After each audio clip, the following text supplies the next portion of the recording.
ಮೊಸರು ಅವಲಕ್ಕಿ ಸ್ವಲ್ಪ ಬಾಣಲಿಗೆ ಎಣ್ಣೆ ಬಿಟ್ಟು ಸ್ವಲ್ಪ ಸಾಸಿವೆ ಹಾಕಿ ಮತ್ತು ಒಣಮೆಣ್ಸಿಕಾಯಿ ಹಾಕಿ ಹಾಕಾದ ಸ್ವಲ್ಪ ಹಸಿಮೆಣ್ಸಿಕಾಯಿ ಈರುಳ್ಳಿ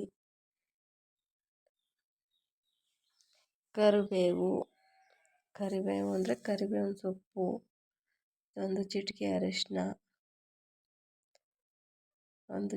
ಅರಿಶಿನ ಆದ ನಂತರ ಅವಲಕ್ಕಿನ ಚೆನ್ನಾಗಿ ತೊಳೆದು ಬಸ್ಕೊಂಡಿರಬೇಕು. ಚೆನ್ನಾಗಿ ತೊಳೆದು ಬಸ್ಕೊಂಡಿದ್ದು ಇದನ್ನು ಚೆನ್ನಾಗಿ ಫ್ರೈ ಮಾಡಿ. ಈರುಳ್ಳಿ ಬೇಯಬೇಕು, ಚೆನ್ನಾಗಿ ಈರುಳ್ಳಿ ಬೇಯಲಿ. ಚೆನ್ನಾಗಿ ಬಾಣಲೆಗೆ ಹಾಕೊಂಡು ಬೇಯಿಸ್ಬಿಟ್ಟು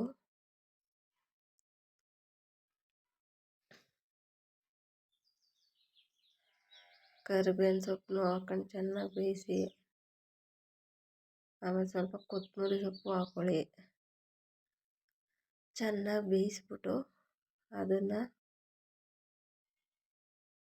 ಅವಲಕ್ಕಿ ರೆಡಿ ಇಟ್ಟಿರ್ತೀರಲ್ಲ ಅದರೊಳಗೆ ಹಾಕ್ಬಿಟ್ಟು ಚೆನ್ನಾಗಿ ಕಲಸಿ.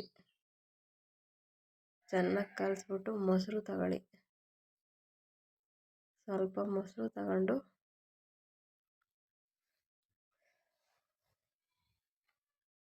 ಮೊಸರು ಹಾಕ್ಬಿಟ್ಟು ಚೆನ್ನಾಗಿ ಮೊಸರು ಹಾಕಿ ಕಲಸಿ. ಮೊಸರು ಹಾಕಿ ಕಲಸಿದ್ರೆ ಮೊಸರು ಅವಲಕ್ಕಿ ರೆಡಿ.